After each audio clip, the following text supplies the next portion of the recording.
Welcome, listeners, to www.ironradio.org, the website and podcast for all things strength sports and sports nutrition. With your hosts, Lonnie Lowry. Remember, Phil is like a gnarled old oak tree held together with scar tissue and bone spurs. Rob Fortney. And I'm telling you, the pain that I would suffer was beyond excruciating. And Phil Stevens. Do it, Rob. You'll kill all those nerves. Thanks for listening. Welcome, Iron Radio listeners. This is Lonnie Lowry.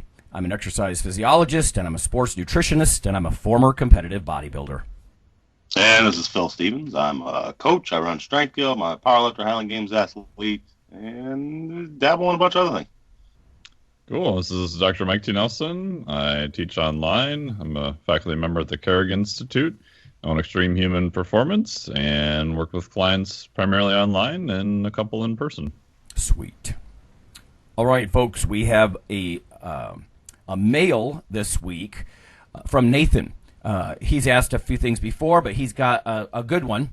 It's a very popular trend, I think, and I've tried to dig up a few science articles that relate it specifically to something that lifters and physique athletes would be interested in.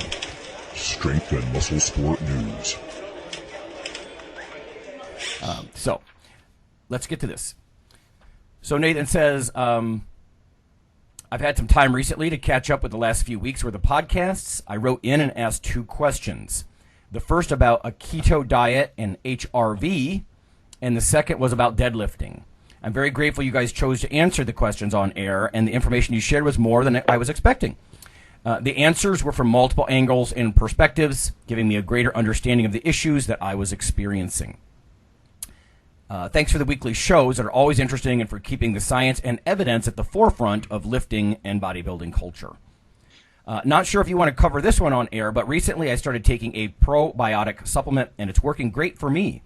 I don't even care if it's only a placebo effect, since I'm feeling more energized and generally better off. Have you guys ever done any probiotic-related discussions on the show, Nathan? The short answer is, yeah, it comes up periodically in the news. It's a real trend.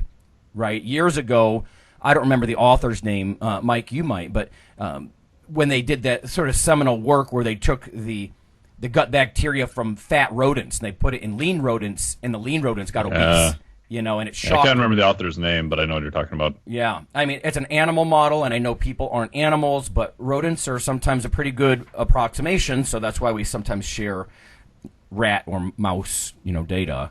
But to Nathan's point, and you guys, you could chime in, of course, on any of this stuff, but I pulled a couple of brand new papers. I mean, I just thought it's random, right? And I suppose a real science purist might say, Lowry, this is random. It's not comprehensive, so you could end up with a lopsided review. Well, it's true, but I can only say it is random, so it's not cherry-picked, and it's recent. So, deal with it. This first one, probiotics are a good choice in remission of inflammatory bowel disease, a meta-analysis and systematic review. This is from Journals of Cell Physiology, March of this year. So it starts off by saying altered gut bacteria and bacterial metabolic pathways are two important factors in initiation and the progression of inflammatory bowel disease, or IBD. Now, the reason I bring this one up is because we often have people come in, and Mike and Phil, you probably both have had people over the years say, I've got digestive problems, my tummy's not right, stuff like that. So this one is about that. So they looked at 9 trials that showed that the probiotics, and Mike, you can fill in some of the edges on this one, but probiotics meaning live cultures, that you would consume in a pill, or it's in coffee, milk products, stuff like that. Whereas prebiotics would be, sort of food or something that sets the stage to grow certain populations, right, of bacteria. So 9 trials for Crohn's said it really didn't work. No significant effect on Crohn's. It says, but analysis of 3 trials in children with irritable bowel showed that it did work. That almost suggests to me that maybe kids are more of a blank slate. They haven't quite matured their gut biome yet. The bacterial populations. I just guess. It says, let's see, analysis of 18 trials revealed that probiotics in patients with ulcerative colitis did have significant effects. And the p-value is 0.007. For people who care, that's just it's a highly reliable kind of finding. So that suggests either there's a magnitude of effect there or at least a consistency of effect. So essentially they conclude probiotics are beneficial in irritable bowel disease, especially the combination ones, it says, in ulcerative colitis. If anybody remembers Mike Francois, I'd love to get him on the show. What a animal in the best possible way back in the day. I saw him at some events, but I believe that was his problem. I think he had ulcerative colitis, and that kind of ended his bodybuilding career, in fact. But so if probiotics can help with that, that's interesting. So you might want to look into that. Here's another one. I don't want to question on that, Lonnie. Did they say real quick what probiotic they used or how much? No, and some of these don't even talk about whether it's not whether it's some kind of like a mix or what type. Well, yeah, or what kind, how they gave it to them by mouth. Sometimes they'll actually do that, like I don't know, just pipette it right down into their gut. They do all kinds of stuff with some of these animal models. Now that was human models, so it might have been a variety. I don't know what their selection criteria, like how they pick the 9 studies for this or the 3 studies for that. Yeah, or there's what some. dose. If people are interested, Sigma Tau makes a pretty good one called VSL number 3. You can order it directly from them, or you can find it in actually most stores now. And it's usually 400 billion per little sachet. And sometimes in ulcerative colitis, things of that nature, they'll use 4, 5, 6, 7, 8 packets a day sometimes in people. So extremely high doses, and it's a mixed variety too. So that makes sense to me. I've listened to a couple of webinars and even Science Friday, and they would talk about, I think the average person thinks they completely rewrite the profile of bacteria that they have in their gut when they do this. And no, you really don't. No. You really don't. You influence what's there, Yeah. Anyway, antihypertensive effects of probiotics. This is current hypertensive reports. Again, this is actually ahead of print. This is for next month it's coming out. So the present review focuses on the hypertension-associated changes in the microbiota. It says gut dysbiosis, so having the wrong bacteria growing compared to the good guys in your gut, is characterized by a gut microbiome that is less diverse and less rich, with an increase in, I hate these bacterial names, forgive me, anybody who's a microbiologist, Firmicutes versus Bacteroidetes ratio. And also a decrease in acetate and butyrate producing bacteria, and an unfortunate increase in lactate producing bacterial populations. So let's see. This meta-analysis of human studies supports that supplementation with probiotics does reduce blood pressure. They don't go on a lot of details. This is one of those abstracts. It's by Robles Vera and colleagues. Not a ton of details in it, but again, I'm trying to offer you reviews and not just single studies about this stuff. And I don't want to assume that all, off-season bodybuilders and powerlifters are bright purple with high blood pressure because of their body mass index. But if you are, I know, for example, when I go over 215, and I know that doesn't sound a lot like to a lot of you guys, but to me that's starting to get heavier, my blood pressure does go up. I become mildly hypertensive. It's like a switch. And if I get down like under 210, gone. So I would think that weighing a whole lot for your height does tend to drive up your blood pressure. So if you got high blood pressure, probiotics might work for you. And again, I'm just pointing you. I don't want to give you specific ones. Everybody's got their own, proprietary angle and that sort of stuff. The one that I mentioned in coffee, for example, is proprietary because they had to put it in like spores so it could survive the brewing process. Right? Heat, yeah. Yeah. And this last one I found odd. This is the Journal of Pineal Research by XU and colleagues. Melatonin prevents obesity through modulation of gut microbiota. This is in mice.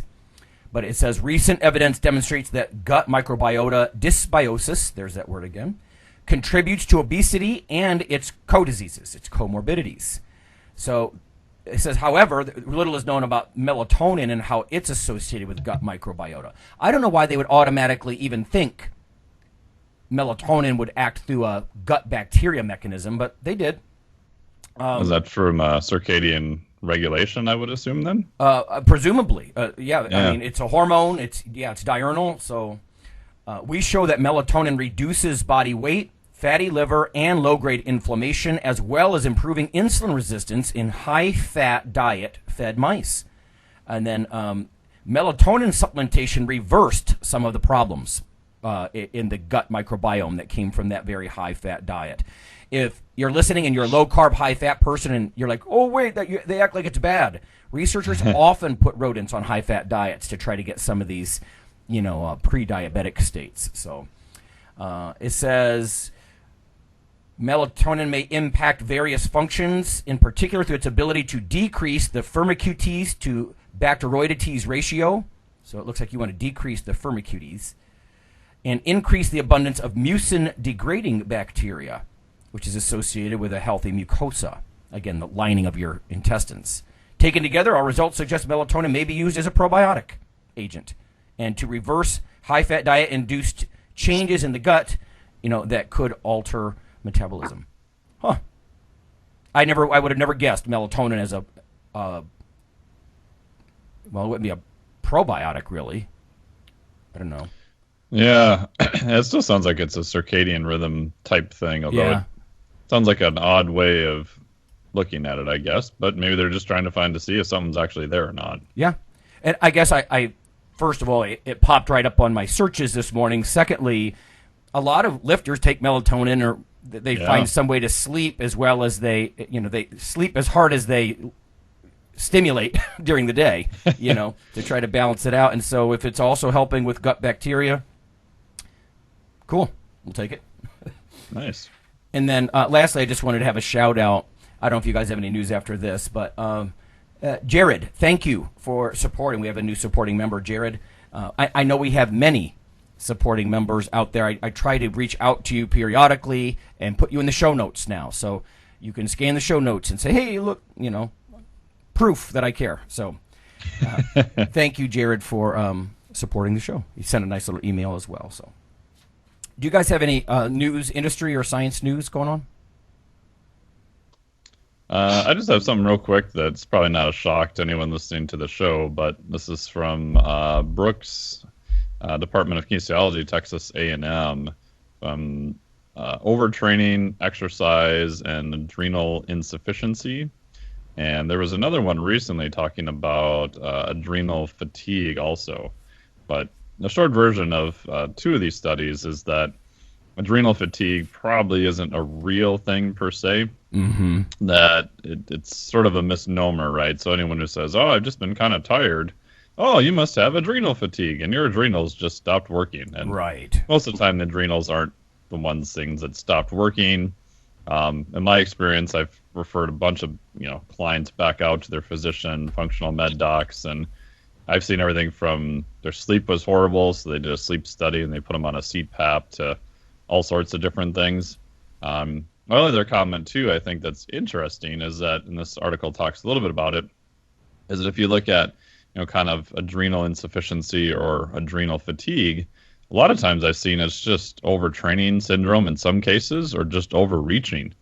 A lot of people, their HRV scores are horrible. You just have them do some aerobic light stuff for 2, 3, 4, sometimes 5, 6 weeks or longer, and a lot of times they just kind of feel better. They've just kind of burnt themselves out, so to speak, from just training improperly and trying to get by on 6 hours of sleep and 8 cups of coffee a day. So, right on. Yeah. I was actually tweeting about that a while ago because I found a couple of papers. Just I think most people, they almost think they don't understand. You're right. It's this simplistic notion that I'm so fatigued I must have no adrenaline, and that would sort of be, in a sense, Addison's disease, where your adrenal glands can't make cortisol, sometimes aldosterone, sometimes, the catecholamines. No, you're right. It's more of a receptor downreg, and some of the work from like Andrew Fry and whatnot. You just don't respond to some of what you've got. So, yeah. that's an ongoing thing, a myth that needs busted in the fitness industry, I think, is this whole idea of the simple oversimplification of adrenal fatigue. So. Yeah, and usually ask them, and go, well, how did you come up with that quote-unquote diagnosis? They're like, well, I just feel tired and my performance sucks. Huh, that could be a whole bunch of stuff. Right. Yeah. Okay. All right, we're going to go to break. When we come back, we're going to talk about periodic leanness for different types of strength and muscle athletes, and is it worth it?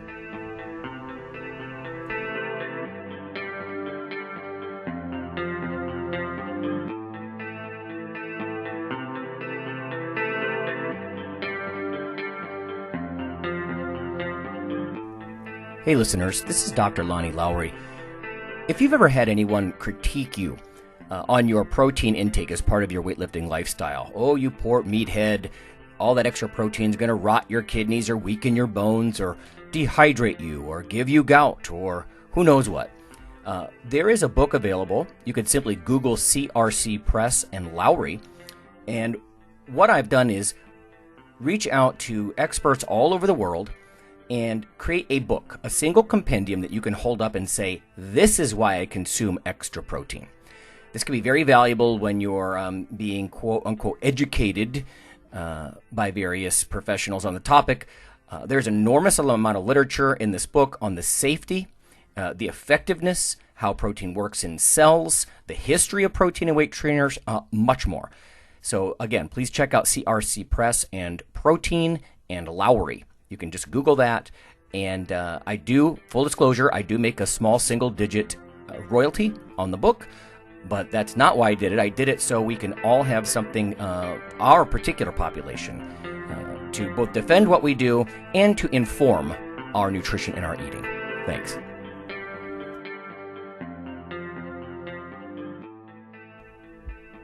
Iron Radio is, of course, primarily a podcast. But over the years, there have been technical glitches calling for backup streaming and listeners who wanted the convenience of other sources of audio content. Toward this end, Iron Radio is now simulcast and backed up on YouTube. If needed, please search Lawnman07 or Iron Radio from within YouTube. There's not much video, but if you like to listen through YouTube on a Roku or other living room device, there you go.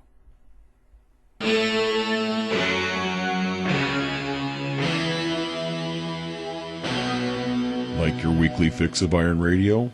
In addition to being a popular institute on iTunes, we are also on email. Simply go to www.ironradio.org and sign up for the voluntary email. You'll get a once per week email, no more. That's little more than the show notes and a link to the audio. So go for it.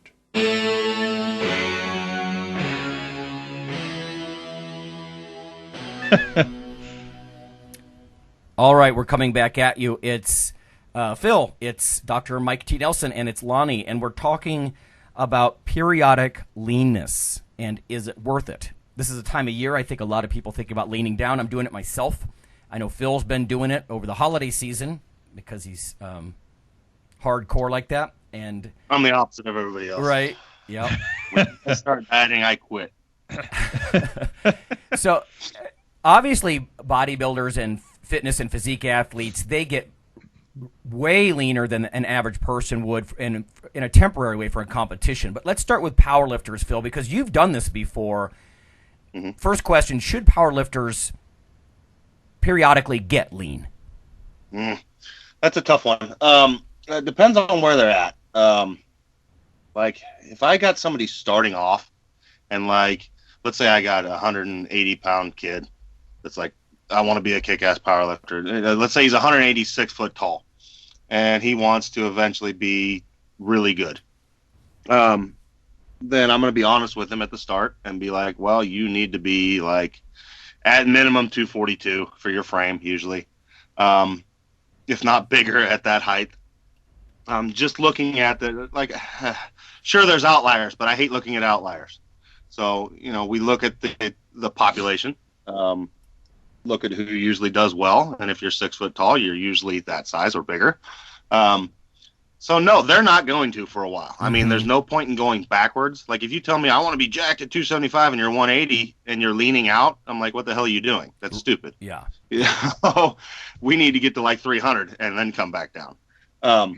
But you know, when you're talking about somebody who's already more elite and things like that, walking around 275, 280, whatever.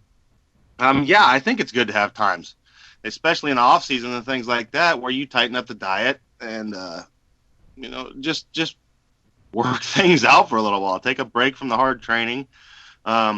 Give your whole body a rest from just cramming food in all the time, because a lot of times when you're that size of a human, you're not exactly cramming in the healthiest varieties of food to keep that weight on. Right. So I think it's smart to do a reset from time to time for like 3 months or so, and let's eat healthy. Let's control our blood sugar.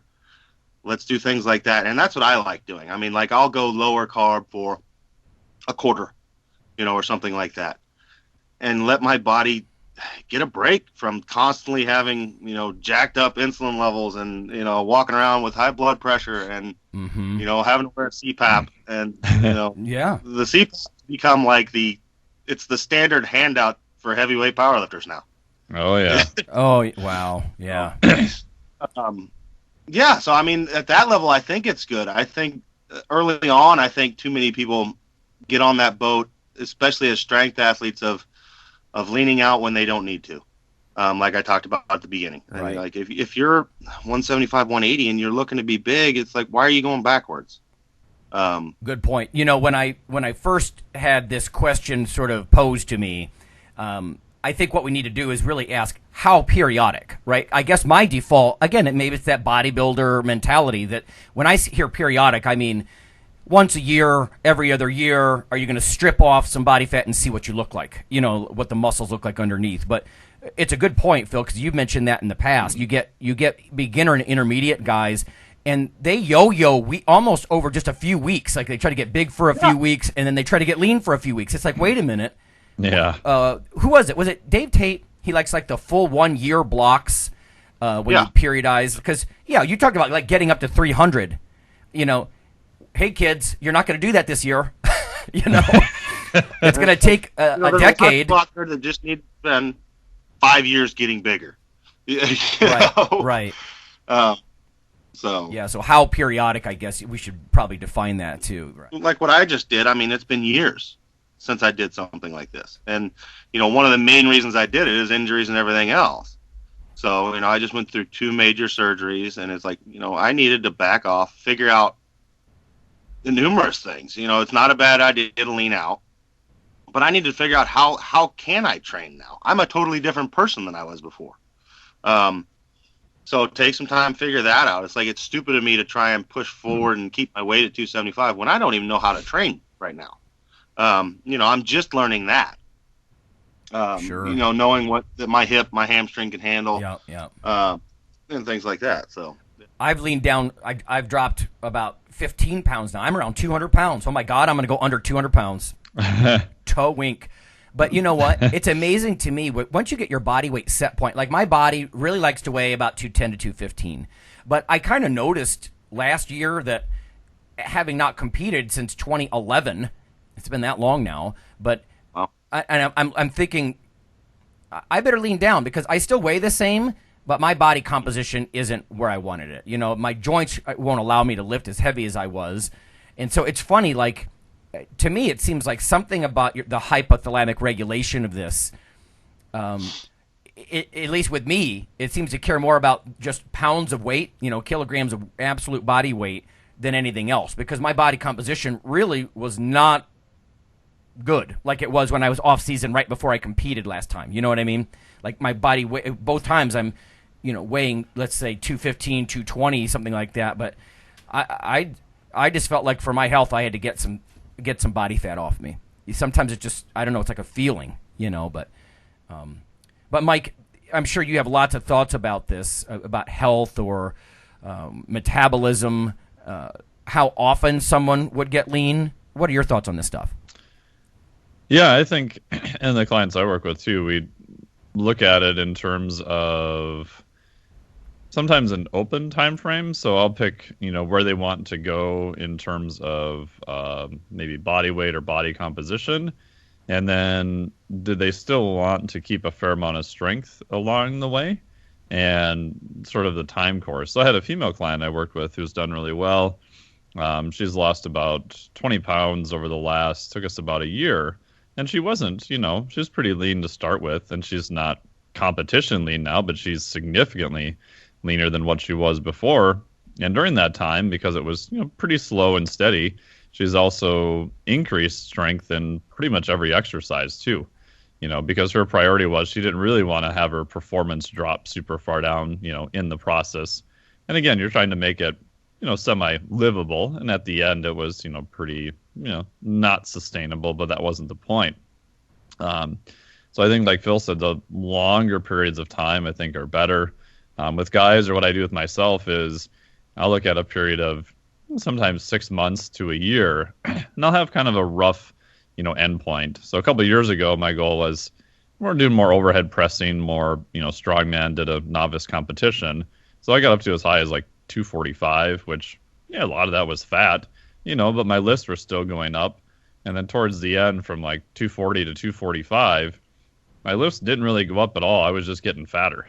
Yeah, right. So I'm like, that's probably about max, right? So I tried to, stay around that point for a couple months, which is kind of hard, right? Because your gut instinct is like, oh my God, I want to go back the other way like today. And then as I come down, I'll notice that I'll kind of run into sort of natural plateaus, right? So 235 was, pretty good for quite a while. Everything was good. Recently I've gotten down to like 227. And that's been pretty easy, to hold with not much effort. So I'll probably, go back down again from there. So I think kind of allowing your body sort of those natural plateaus along the way, because at the end of the day, you want to get to a point where you're just at a lower body fat percent, but you actually do want to be at a plateau. I think it was Alan Aragon who said that once to me years ago, because at that point, it's easier to maintain where you're at. Especially I think if you're doing it more for, lifestyle and health, and it's not like you have to step on stage on a particular, day of the month or time coming up. Yeah, honestly, I think that's a good segue. It's almost like we planned this.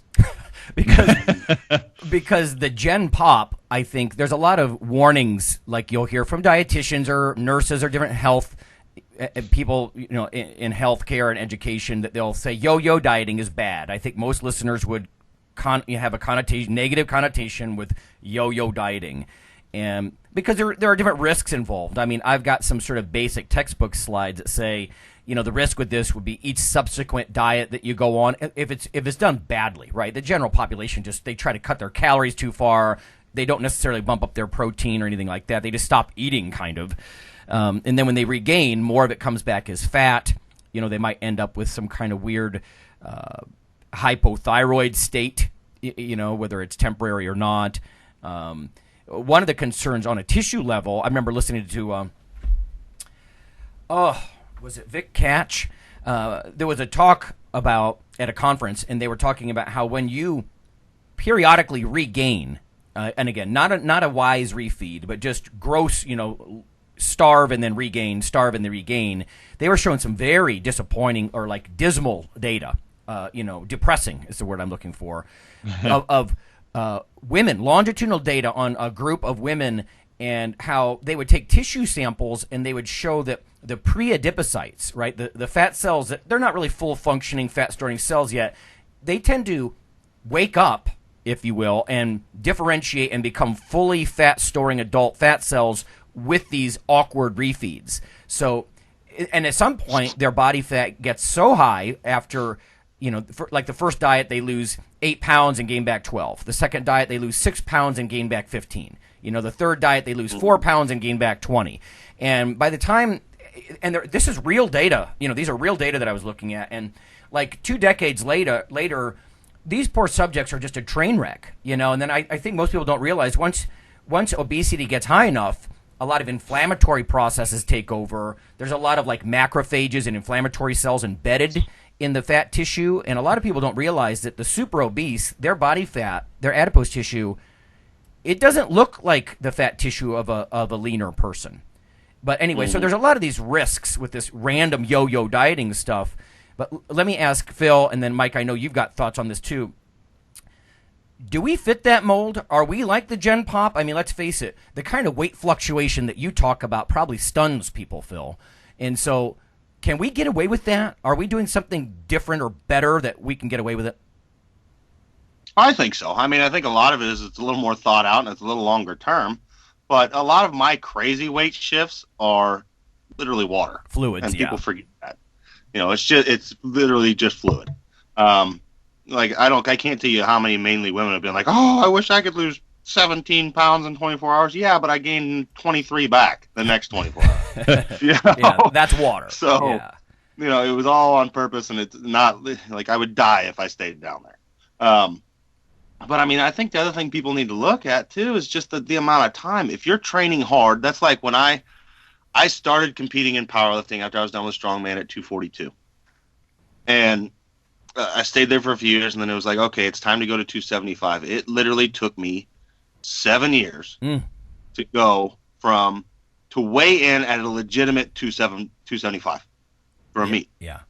And that was cramming. I mean, I'm cramming food, but the training is so hard, and the energy demand, it just, and I'm not saying I was eating broccoli. I wasn't eating all clean foods. It just takes that much time at a certain point to put on that weight if you're legitimately training hard. And that's where a lot of people miss the boat.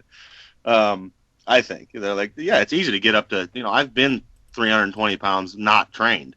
That's a lot easier than 300 pounds trained. Right. When you're legitimately busting your butt in the gym and adding on weight is tough. So yeah, there's got to be a stimulus. I think you can't ignore the demand we put on our body and how it changes the weight we're gaining. Right, the partitioning of nutrients into muscle mass. It's a game changer. When you're like Windler's talked about it a bunch. Yeah, you can out-train a shitty diet. There's hundreds of NFL players and major league athletes that do it. Mm-hmm. They train really goddamn hard. Yeah. Right. So, and the general population is not willing to do that. So. Right. What about you, Mike? Can we get away with it? What are some of the, are all those yo-yo diet health risks? I mean, honestly, some of them I think might be overblown. I was looking at, there's an interesting page on the Office of Dietary Supplements, ODS.gov, and they were talking about subsequent dieting, and their conclusion and their education for the public was it's not really as bad as a lot of books make it sound. They were suggesting you might as well try and lose some weight every once in a while and not worry about it. And I found that interesting because, again, it kind of goes contrary to some of the textbooks, but you're an educated dude. What do you think? Yeah, I think if I look at the general population, the two big things are that they generally don't train as much or sometimes at all. Yeah. Which is why in marketing advice, I got the advice once to write a nutrition book, not a training book, because everyone has to eat. Not everyone wants to train. I was like, oh, that's right. There's a whole general population that just, unfortunately doesn't train that much or at all. Yep. Yep. And we know from studies, right? And Phil was on the cover of this book, and you helped edit it, Lonnie, from low protein intake. If you dramatically slash your calories the next day, they've compared the high protein group to the low protein group. Miro's done this, Lehman's done this, Stu Phillips Lab's done one of them. And what you see is that if your protein is low, you will lose lean body mass. And again, these were not subjects who are hard trainers, but recreationally, active. So I think most of the general population I've seen, they're like, okay, Monday's time to diet, because everyone bench presses on Monday and starts their diet on Monday, and then they don't really increase their protein at all. They were eating like a bagel and orange juice for breakfast, so now it's just black coffee or something, right? So I think their protein tends to be pretty low. I think lifters can get away with it because, protein's higher. Like Phil said, they're training. So training's going to, work to add lean body mass, which is an excruciatingly slow process. Maybe 1 to half a pound a month if you're doing really, really well. Spoken, you know what? That's spoken like a man who's tried it himself. Yeah, I can attest to this. Excruciating. God dang it. Come on, muscle mass. Oh, yeah. And the other part, too, is that I think you're turning over a lot of those tissues and substrates, right? So you're burning through glycogen. We know that locally stored adipose tissue, right? So intramuscular triglycerides. If you look at a population that does not train, they totally mess up, insulin levels in the muscle, all that kind of stuff. However, in athletes, they do not, right? And the theory is because the fats there are burned and stored again, so they have a different effect. Even though if we take a snapshot of the muscle, they look very similar. So I think to some degree, lifters and people doing that can get away with it. And what I've seen is that they generally, although like what Phil was saying, it seems extreme, but if you throw out the meeting competition and, fluid changes, for the most part, they're really not that extreme. Right, and you know this, Lonnie, like looking at even natural physique competitors, a lot of the guys and gals I know and a couple I've worked with, they take months and months to get down to that level of leanness. It's not like it happens in a couple of weeks. So even in the extreme case, we're talking, several months too. Yeah. Right. No, right on. Now, there is a caveat to some of this that some of our listeners would be like, well, what about the people who they get so lean and, they're using performance-enhancing drugs and things like that. I have seen some people in our population screw themselves up pretty good, right? So they're abusing thyroid growth hormone. There was one guy, and I'm going to withhold his name, great guy. Actually, he's one of those guys, anytime somebody talks about everybody who uses performance-enhancing drugs are criminals or bad people, this guy was a family man. He took his kids up on stage when he won a big event, stuff like that. And again, I'm not going to try to defend or condone anything, but very open backstage talking about the growth hormone and the thyroid use and abuse and the clenbuterol and so many things. And this guy, he's actually the leanest person I've ever seen up close. Like a buddy of mine actually said, "Can I touch your forearm? I've never seen anything like that. Like I don't think that I'm like coming on to you or something, but your skin looks like pink cellophane. Oh my God." And a year to 2 years later, just through sort of the community, there was a lot of discussion about how obese he was. He was just metabolically broken, And I don't know if he quit everything cold turkey.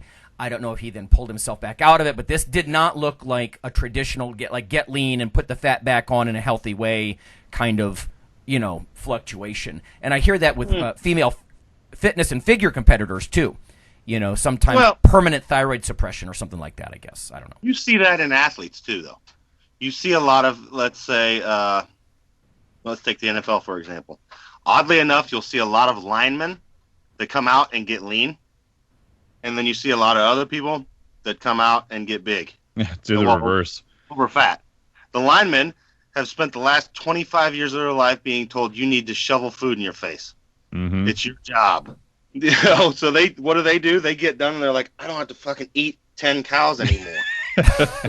Right. So they lean out. It's a relief. And then the other people, they keep eating what they were eating, but they're not training how they were training. Right. Yeah. And they end up overweight. I mean, and that's one thing. I mean, I know that I can't do what I do forever. And I know at some point I'm going to get smaller and leaner. And I'm going to have to change my diet and eat for health. And that's one thing where people miss the boat as far as athletics go. And I've preached it over and over. It has nothing to do with health. It really doesn't. Elite athletics, there's nothing. They don't go hand in hand. I'm sure there's some in there, but I mean, right. At some point, if you want to be elite, you throw out the health aspect. It's too extreme. Not number one. Yeah, it's too extreme. Trying to do it as healthfully as possible, of course. But it's not the number one goal. Performance is the goal. So health is going to suffer. Joint health, general health. So, right, yeah. A lot of my students need to know that. They need to hear that, right? A lot of my students. I think a lot of people retire and then they don't then go to a more regular lifestyle as far as eating and everything else. When your training drops off, well, probably eating needs to as well. Right. Yeah. Yeah, I think a lot of young people, they need to understand that idea that in a very elite way, it's not about maximum longevity. That, like you said, that's not the goal, No. But just a final point, I guess, that I had jotted down about the leanness, periodic leanness. I think another benefit maybe to it is motivation. Like Mike said, everybody eats, right? So you can, just like you can force feed and have fun with it because you're training your butt off and you're making gains at some point, and I'm kind of there, everybody. Lifting heavy is not really in my joints anymore. That sounds disappointing, but I'm changing kind of how I'm going about this. But part of the reason that I've been leaning down is it's something I can still do. It's a motivation. So whether you're dieting for a competition or you're force feeding, and you're right, Phil. I mean, we all know how that gets old. I mean, when I got up near 230, that doesn't sound like a lot to you guys, but that wasn't fun. After a couple of weeks, that's not fun anymore. The shoveling brownies and stuff like that. But I do think there's a motivational aspect because you have to eat multiple times a day. And it becomes more. It helps. The diet stuff helps make it a lifestyle instead of just sort of like you said. Some of the athletes who just eat like slobs, and their training's just about being on the field. Oh yeah, I agree. I won't lie. A big reason for the weight loss I did was to prove I could still do it. It'd been more than a dozen years. Oh yeah. And it was just, here, watch. I'm going to prove to you and myself. Mainly myself, that I can still do this. And then it's like, okay, now I don't have to do it for another 10 years. So it's true. Abso-freaking-lutely. When I competed last, it was mostly that. I'm 43. I just want to prove that I know how to do, that what I think I know, I can actually do in a real world setting. Absolutely. Taking the car out and doing the old test drive on the track once in a while, making sure it still works.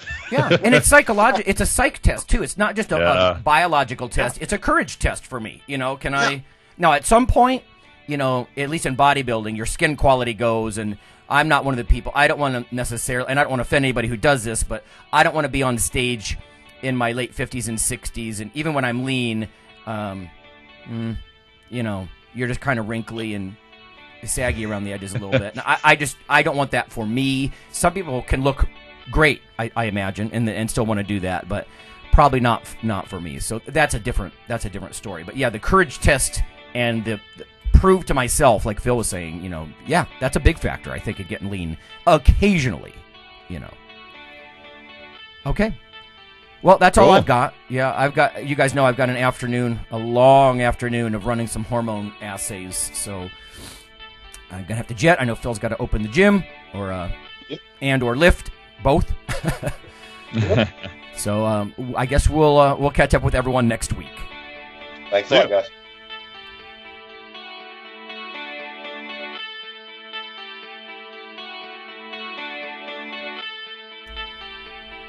Hey listeners, have you seen the store at IronRadio.org?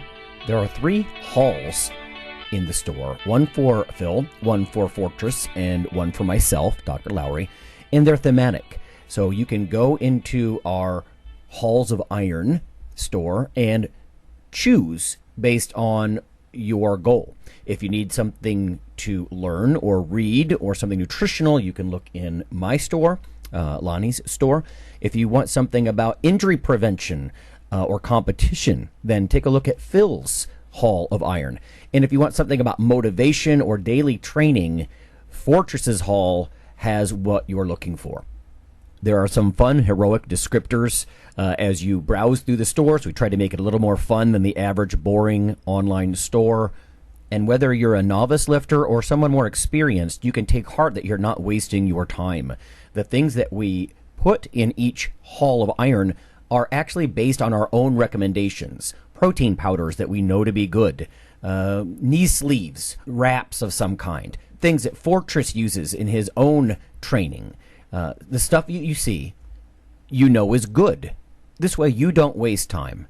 So check out the Iron Radio store at ironradio.org and let us know what you think on the forums, and certainly you can request products and we will screen them before they go in. So thanks for listening.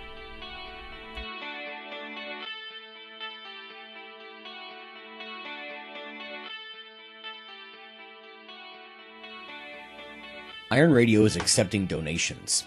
If you like what we do, the professors, the scientists, the bodybuilding show promoters, the athletes themselves in powerlifting and bodybuilding. Please consider making a donation or maybe buying something from the IronRadio.org store. We also are accepting supporting members. So for $4 a month, which is frankly less than the bank sneaks out of your account in fees, you can step up and support a form of sort of public radio for the bodybuilding and powerlifting and strength community. The Iron Radio podcast and all of the audio on ironradio.org is for informational purposes only. If you're interested in starting a diet or exercise program, it's important to check with your physician. Also seek the help of registered dietitians, athletic trainers, and qualified exercise physiologists in order to make the progress that you need.